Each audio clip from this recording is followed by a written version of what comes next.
لوگ زنا کر رہے ہیں، یہ نوجوان چھوکرے آج کے 16 17 سال کی عمر میں زنا کرتے ہیں، لڑکے لڑکوں کے ساتھ بدکاریاں کرتے ہیں، کیا کیا جرم کرتے ہیں، برائیاں کرتے ہیں، اللہ کو کیا جواب دو گے؟ اللہ کے سامنے بول پاؤ گے کہ ہم زنا کر کے آئے؟ بولو، اللہ کے سامنے بول کے آؤ گے ہم عورتوں کے پاپ کی نظر ڈال کے آئے؟ اللہ کے سامنے بول پاؤ گے کہ ہم بدکاری کر کے؟ بتاؤ، کچھ بول پاؤ گے؟ نہیں بول پاؤ گے۔ بھائی ہم جب اپنے پیر کے سامنے نہیں بول سکتے تو اللہ کے سامنے کیا جواب دیں؟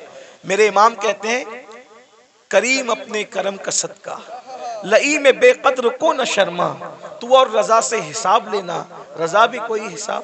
اور کہتے ہیں، صدقہ پیارے کی حیا کا، نہ لے مجھ سے حساب، بخش بے پوچھے لجائے کو لجانا کیا ہے۔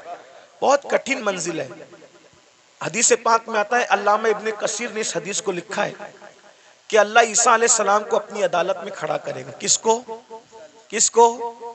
پہچانتے ہو عیسیٰ علیہ السلام کو؟ ہمارے نبی سے پہلے جو نبی آئے وہ کون تھے؟ عیسیٰ علیہ السلام۔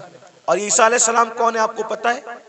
یہ کنواری مریم، جس کو کسی مرد نے ہاتھ بھی نہیں لگایا، اللہ نے بن باپ کا کنواری بتول مریم سے عیسیٰ علیہ السلام کو پیدا کیا۔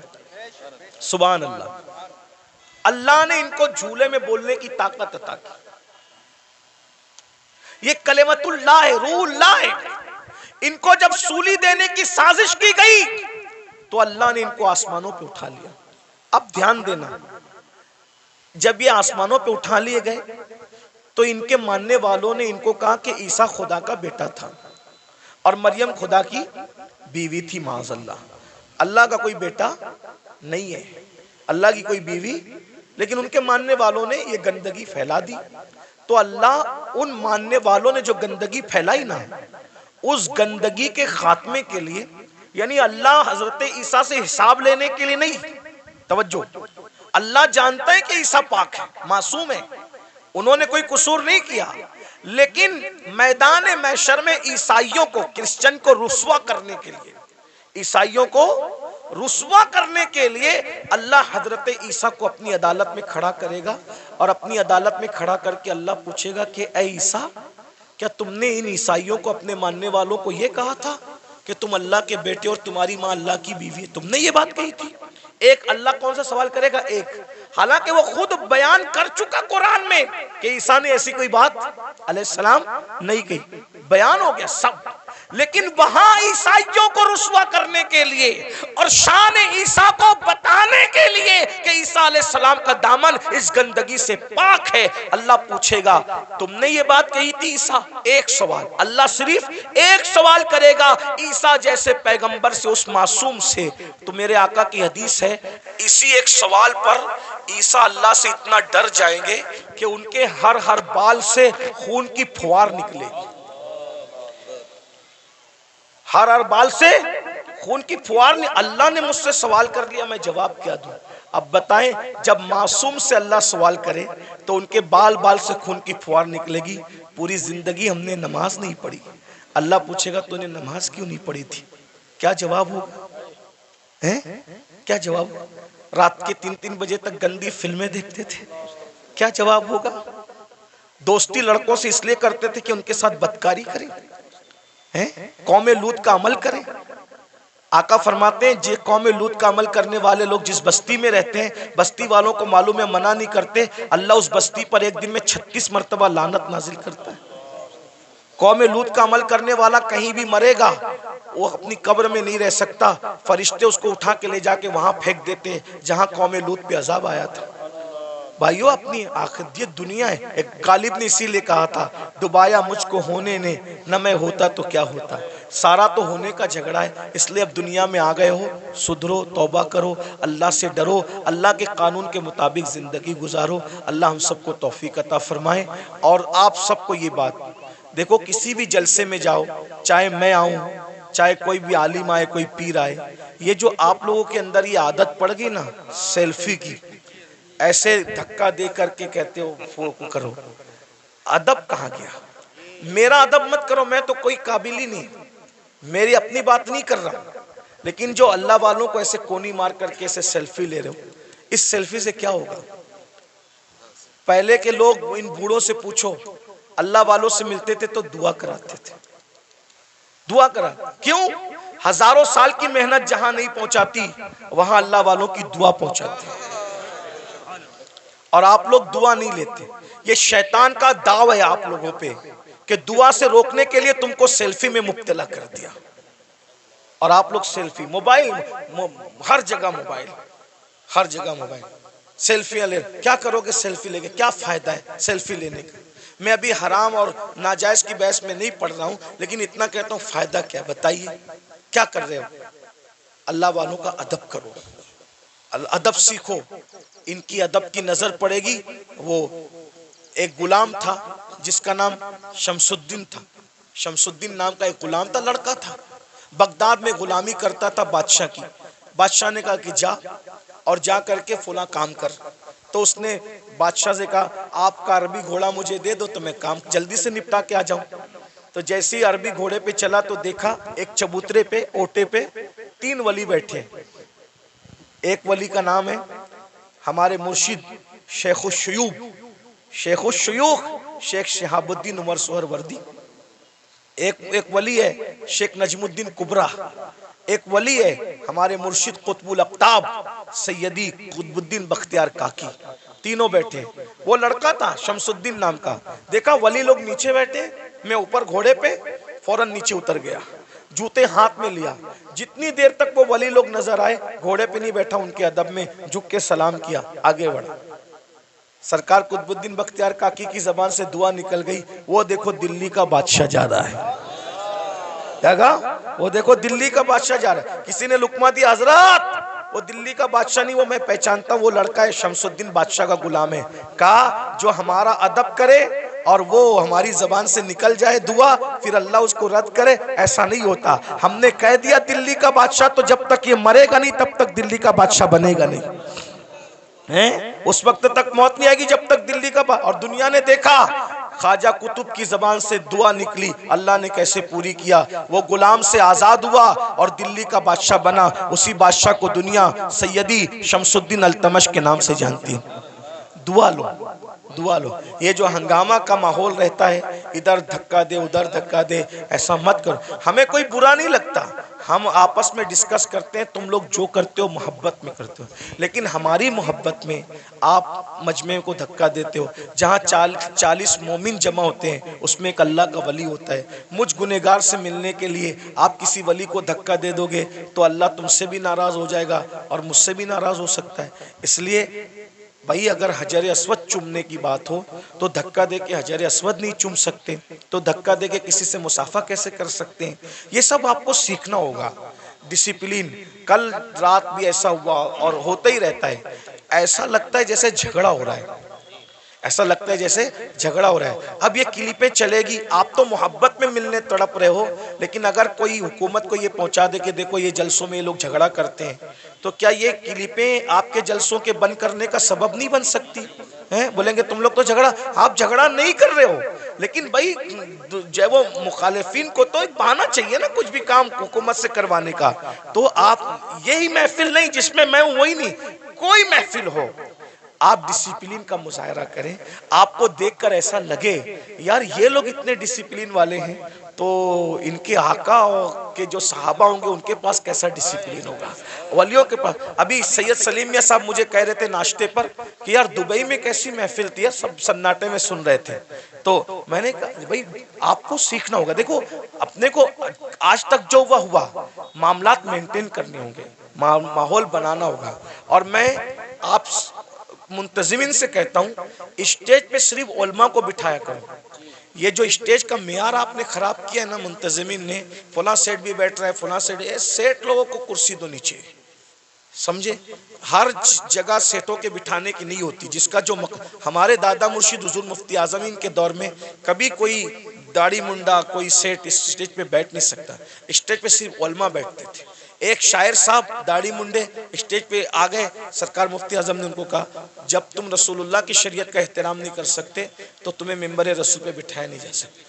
یعنی وہ لوگ اچھا برے کا کوئی وہ کہ کسی کو اچھا لگے تو لگے، جس کو برا لگے تو شریعت ایک نمبر پر ہے، اللہ کی رضا ایک نمبر پر ہے. وہ ایسے لوگ تھے. لیکن آج ہم لوگ کیا ہے، کوئی چندہ دے رہا ہے زیادہ تو ہم نے دین کا قانون توڑ دیا اس کے لیے. یہ سب اچھی بات نہیں کرو. یہ سب اس سے نقصان ہوگا. پھر کوئی بھی اسٹیج پہ چڑھ کے آتا ہے, یہ اسٹیج کی بات نہیں کر رہا ہوں میں, جنرل بات کر رہا ہوں. آپ ان سے بدظن مت ہونا, اس جلسے والوں سے, جنرل بات کر رہا ہوں. تو یہ سب مت کرو. جس کا جہاں مقام ہے, علماء جہاں بیٹھتے ہیں علماء بیٹھے, سیٹ لوگ مخیر لوگ جہاں بیٹھتے ہیں ان کو کرسی دے کے بٹھا دو, سیاسی لیڈر آنا ہے ان کو کرسی دے کے بٹھا دو, سب کو عزت دو. میں یہ نہیں کہہ رہا ہوں کسی کو ذلیل کرو, سب حضور کا جو امتی ہے وہ عزت کے قابل ہے, لیکن جو کرسی پہ بیٹھے اس کو کرسی دے دو, اچھے سے بٹھا دو.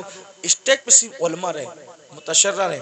اور جو میرے اسٹیج پہ بیٹھے ہوئے لوگ ہیں ان سے بھی کہتا ہوں آپ لوگ بھی فوٹو ووٹو نہ کھینچیں. دیکھو ہمارے بزرگوں نے فرمایا کہ اگر عالم دین اگر جو ہے وہ سنت ترک کرے گا تو پبلک فرض پڑھنا چھوڑ دے گی. سمجھے؟ عالم اگر چلتے چلتے رستے سے ٹوپی اتارے گا تو پبلک, ہاں وہ نہیں کہنا چاہتا تھا, صحیح کہا, جی صحیح کہا, یہی کہا حضور مفتی اعظم نے, یہی کہا. لیکن کچھ چیزیں مائک پہ کہنے کی نہیں ہوتی. آپ اللہ آپ کو جزائے خیر دے, میرا کام آسان کر دیا. یعنی تم ٹوپی اتار کے سر ننگا کرو گے, لوگ اپنا پورا وجود بغیر کپڑے کا کر لیں گے. اس کا خیال کریں. تو یہ میرے بھائی بھی کچھ جو نوجوان ہمارے جونیئر علماء ہیں نا, میں ان سے معافی مانگتے ہوئے کہتا ہوں یہ لوگ بھی سیلفی لینے لگتے ہیں. آپ لوگ ہیں تو آپ کو دیکھ کے نیچے والے بھی لیں گے, ہے نا. تو میں آپ کو یہ نہیں کہہ رہا ہوں کہ میں کوئی فتویٰ دینے آیا, کوئی صاحب فتویٰ آدمی نہیں ہوں, لیکن کم سے کم محفل کے تقدس کا خیال کرو. اور ہم جو کریں گے ہماری قوم بھی وہ کرے گی. اب میں دیکھنا چاہتا ہوں کہ آج سے اس محفل میں کتنا بدلاؤ آتا ہے. اگر بدلاؤ آیا تو سمجھ لوں گا کہ مجھے دوبارہ آنا چاہیے اس طرف, اور اگر نہیں بدلاؤ آیا تو سمجھ لوں گا کہ گلا سکھا کر کوئی فائدہ نہیں ہے نا. تو ابھی ہمیں سمجھ میں آ جائے گا. اب آگے کا پروگرام آپ سنیں. کیا پروگرام ہے آگے؟ اچھا یہ سلیم اجازت. السلام علیکم ورحمۃ اللہ وبرکاتہ. اللہ تبارک و تعالی نرم نرم بستر پر سونے والوں, جہنم میں جلنے کے لیے تیار ہو جاؤ. کیا سمجھتے ہیں جو لوگ آپ کو یہ کہتے ہیں نا, کاش کے کوئی برا نہ مانے, اور اگر کسی کو دین حق کی بات سننے میں برا لگ جائے تو لگتا رہے. بہت کچھ سوچ کر بنا ہوں موج دریا کا حریف, ورنہ میں بھی جانتا تھا عافیت ساحل میں ہے. ایک کڑوی کسیلی بات سننے کے لیے ہمت اسی لیے جٹاتا ہوں کہ پوری دنیا مجھے گالی دے, لیکن صرف میرا اللہ اور میرا رسول مجھ سے خوش ہو جائے. بس جو پیا کو بھائے اختر وہ سہانا راگ ہے, جس سے ناخوش ہے پیا وہ راگنی اچھی نہیں. جو آپ کو جلسوں میں کہتے ہیں نا ان کا چہرہ دیکھو اور جنت میں جاؤ, ان کا چہرہ دیکھو جنت میں جاؤ, امین القادری کا چہرہ دیکھو جنت میں جاؤ, یہ شیطان نے ان کی فکر کو اغوا کر لیا ہے. وہ تمہیں زہر دے رہے ہیں, زہر. کورونا کا وائرس اتنا خطرناک نہیں ہے, بدعملی اور بدعقیدگی کے بعد بھی جنت کا ٹکٹ بانٹنے کا وائرس اتنا خطرناک ہے. کورونا کسی کو ہوگا تو وہ اکیلا مرے گا. یہ گندگی جو آئے گی نا کہ بے عملی کے بعد بھی, زنا کے بعد بھی, بدکاری کے بعد بھی, حرام کاری کے بعد بھی, صرف سلیم میاں کو دیکھو جنت میں جاؤ, امین القادری کو دیکھو جنت میں جاؤ, اور مفتی صاحب کو دیکھو جنت میں جاؤ. میرے بھائی جن کو دیکھ دیکھ کر کے جنت بانٹ رہے ہو, کیا تمہارے پاس کوئی گارنٹی ہے کہ یہ لوگ بھی جنت میں جائیں گے؟ بتاؤ نا. کھلواڑ نہ کرو. یہ قوم بہت بھولی ہے, یہ ہماری باتوں پر یقین کرتی ہے, لیکن میری قوم کے ناظموں, میری قوم کے وائزوں, علماء نہیں کرتے. جو واقعی عالم ربانی وہ یہ کام نہیں کرتا. اس کو پڑی نہیں ایک پروگرام کی, کوئی بلائے تو بلائے, کوئی نہیں بلائے تو بلائے. جنہوں نے دھندے پانی شروع کر رکھے وہ تمہاری چاپلوسیاں کرتے ہیں, اور تم بھی نعرے لگاتے ہو ان کو دیکھو جنت میں جاؤ, اور پھر اس کے بعد آپ صرف جب دیکھ کر کے جنت ملے گی, کوئی بیوقوف فجر پڑھنے کے لیے اٹھے گا؟ کوئی بیوقوف ہے جو چہرے پہ داڑھی رکھے گا؟ کوئی بیوقوف ہے جو مصلی پہ روئے گا؟ ارے تم نے کس کو دیکھا؟ سلیم میاں کا نام اس لیے لے رہا ہوں کہ یہ میرا بھائی ہے, برا نہیں مانے گا میرا بھائی, میں جانتا ہوں, اب میرا حق ہے. آپ نے سلیم میاں کو دیکھا نا, آپ نے امین القادری کو دیکھا, آپ نے مفتی صاحب کو دیکھا نا. آؤ میں اس کی بات کروں جس نے سلیم میاں کو نہیں, سلیم میاں کے جد کریم کو دیکھا. کس کو؟ کس کو؟ خدا کو دیکھنے والی جو آنکھیں ہیں وہ مصطفیٰ جان رحمت کی آنکھیں ہیں. سیدنا فاروق اعظم نے رسول اللہ کو دیکھا، بار بار دیکھا، ہر بار دیکھا، جنگ میں دیکھا، امن میں دیکھا۔ ارے عمر تو ایسے نمازی تھے کہ پہلی صف میں نماز پڑھتے تھے، پھر بھی حالت نماز میں کنکیوں سے نبی کا چہرہ دیکھتے تھے۔ ایسا نبی کو دیکھنے والا، ایسا نبی کو دیکھنے والا، لیکن جب اسی عمر ابن خطاب کا آخری وقت آیا، اسی عمر ابن خطاب کا، کون عمر جس کا ذکر توریت میں ہے، جس کا ذکر انجیل میں ہے، جس کا ذکر قرآن میں ہے، جس کے مشورے کی تائید میں قرآن کی 22 آیتیں نازل ہوئی ہے میرے بھائیوں، 22 آیتیں۔ یہ جو وَاتَّخِذُوا مِن مَّقَامِ إِبْرَاهِيمَ مُصَلًّى کس کی تائید میں آئی؟ فاروق اعظم کی تائید۔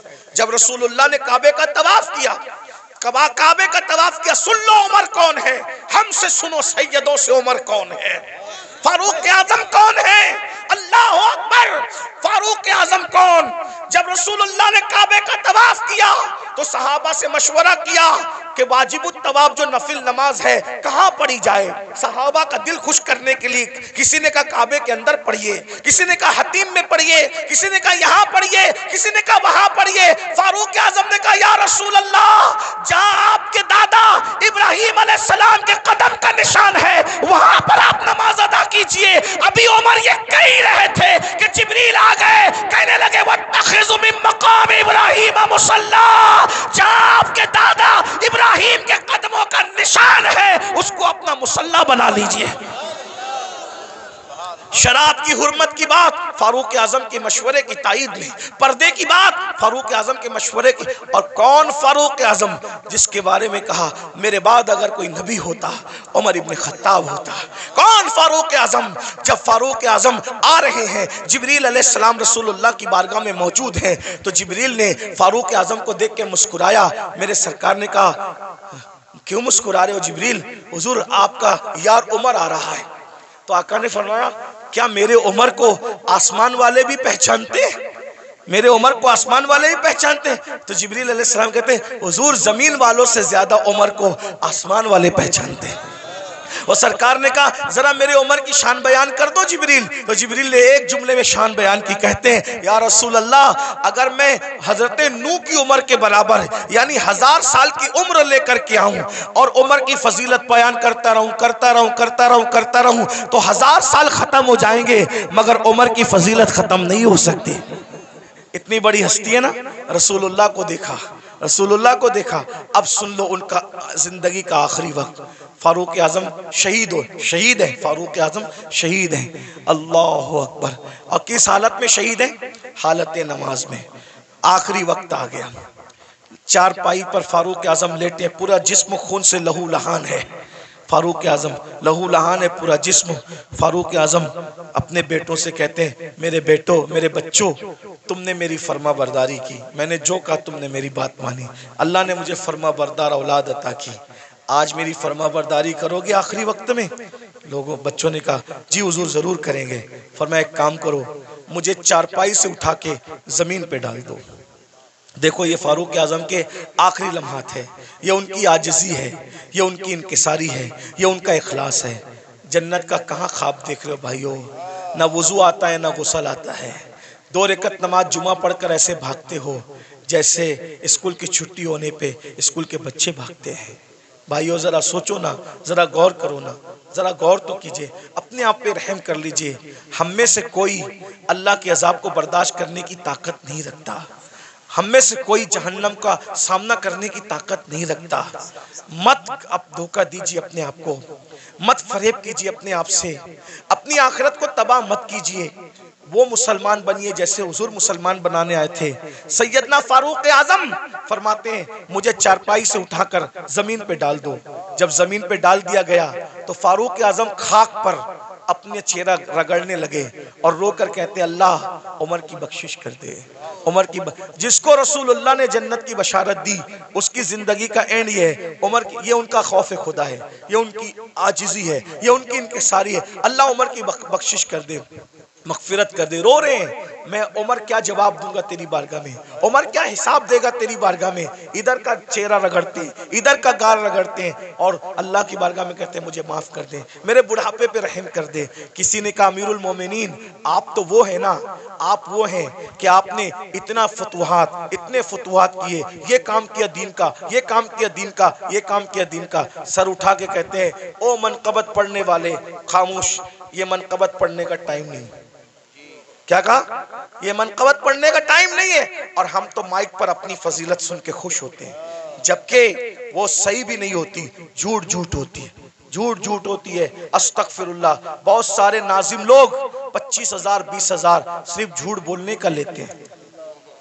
اس قوم کو بربادی سے کون روک سکتا ہے جو قوم جھوٹ بولنے کے لیے 25,000 روپے دیتی ہے؟ آنا سلیم میاں کی کرامت گڑھ کے بیان کرنا 25,000 لوگ، امین القادری کرامت بیان کرنا 25,000 لوگ، مفتی صاحب کے بارے میں بتانا، ان جیسا تو عالم ربانی جو ہے وہ 200 سال میں وہی نہیں ہے، یہ سب کہنا۔ ارے سننے والوں، تعریف سننے والوں، علامہ شرف الدین یحییٰ منیری کہتے ہیں دنیا میں جتنا بڑا دعویٰ کرے گا قیامت کے دن اتنی بڑی دلیل اللہ کو پیش کرنی پڑے گی۔ بتاؤ میرے بھائیوں کہاں ہو؟ جلسوں کا مزاج بدل دیا تم لوگوں نے، سب چوپٹ کر کے رکھ دیا۔ دین جلسوں میں نہیں ہوگا تو کہاں ہوگا؟ فاروق اعظم کی جو منقبت پڑھی جا رہی تھی وہ کوئی ناظم نہیں پڑھ رہا تھا، وہ سچی منقبت تھی۔ ارے جس کی منقبت قرآن پڑھے اس سے بڑا ولی کون ہو سکتا ہے؟ اللہ اکبر۔ لیکن فاروق اعظم نے روک دیا، فرمایا او منقبت پڑھنے والے، یہ منقبت پڑھنے کا ٹائم، چپ رہے، خاموش رہے، اور میں جو کر رہا ہوں مجھے کرنے دے۔ اور پھر سر اٹھا کر لوگوں سے کہا لوگو تم میری منقبتیں پڑھتے ہو، سنو عمر تو بس اتنی تمنا رکھتا ہے اللہ کی بارگاہ میں، اللہ نہ مجھے کوئی ثواب دے، جملے سنو فاروق، اللہ نہ مجھے کوئی ثواب دے، نہ کوئی مرتبہ دے، نہ کوئی مقام دے، اور نہ مجھے عذاب دے، نہ جہنم میں ڈالے، وہ مجھے برابر سرابر ایسے ہی چھوڑ دے، تو عمر سمجھے گا کہ عمر کامیاب ہو گیا۔ یہ فاروق اعظم کی عاجزی ہے، اور ہم کہاں ہے، کدھر ہے؟ بھائیو توبہ کرو، رمضان شریف قریب آ رہا ہے، ارادہ کرو ایک بھی روزہ نہیں چھوڑوں گا، سارے روزے رکھوں گا، ارادہ کرو تراویح نہیں چھوڑوں گا، پوری تراویح جماعت کے ساتھ پڑھوں گا، نماز پابندی سے پڑھوں گا۔ ابھی سے توبہ کرو، ماحول بناؤ، ذہن بناؤ۔ اور اگر آپ دین کے قریب نہیں آئے بھائی، ایسے ہی آپ آوارہ گردی کرتے رہے، حرام لقمہ کھاتے رہے، گناہ کرتے رہے، فلمیں دیکھتے رہے، کسی کا کچھ نہیں بگڑے گا، آپ اپنی آخرت کو برباد کرو گے، تباہ کرو گے۔ جب اللہ نبی کی بیوی کو اٹھا کے جہنم میں ڈال سکتا ہے نوح علیہ السلام کی بیوی کی شکل میں، اگر وہ ہمیں جہنم میں ڈالے گا کون بچائے گا، کون روکے گا؟ بتائیے نا۔ نوح علیہ السلام اپنی بیوی کو بچائیں گے؟ بولو نہیں بچائیں گے، بیوی کو نہیں بچائیں گے۔ کیوں؟ اس لیے کہ نبی جانتا ہے جس میں اللہ کی رضا اس میں میری رضا ہے، نبی جانتا ہے جس میں اللہ کی رضا اس میں میری رضا۔ ابراہیم علیہ السلام اپنے چچا کو بچائیں گے؟ نہیں بچائیں گے، جس میں اللہ کی رضا اس میں میری رضا۔ غور کیجئے، یہ نہیں کہہ رہا ہوں کہ نبی بچا نہیں سکتا، نبی جس کو چاہے بچا سکتا ہے، لیکن ہم اللہ کا جتنا ادب کرتے ہیں اس سے زیادہ ادب اللہ کا انبیاء کرتے ہیں۔ مولا جو تیری رضا وہ ہماری رضا، یہ کفر پر مرے ہم ان کو نہیں بچائیں گے، تو نے منع کر دیا ہم نہیں بچائیں گے۔ ہاں اگر تو نے اجازت دی تو جن کو ہم پہچانتے بھی نہیں ہے ہم اس کو بچا لیں گے، ان کو بچا لیں۔ نبی صاحب اختیار ہوتا ہے، مجبور نہیں ہوتا، لیکن نبی کی اللہ سے محبت اور اللہ کی بارگاہ کا ادب یہ ہے کہ کوئی نبی اللہ کا کہنا نہیں توڑے گا۔ ایک آخری بات آئی، میں وہ بات کہنے چلا تھا پھر بیچ میں بات آ گئی، ہم اللہ کو کیا جواب دیں؟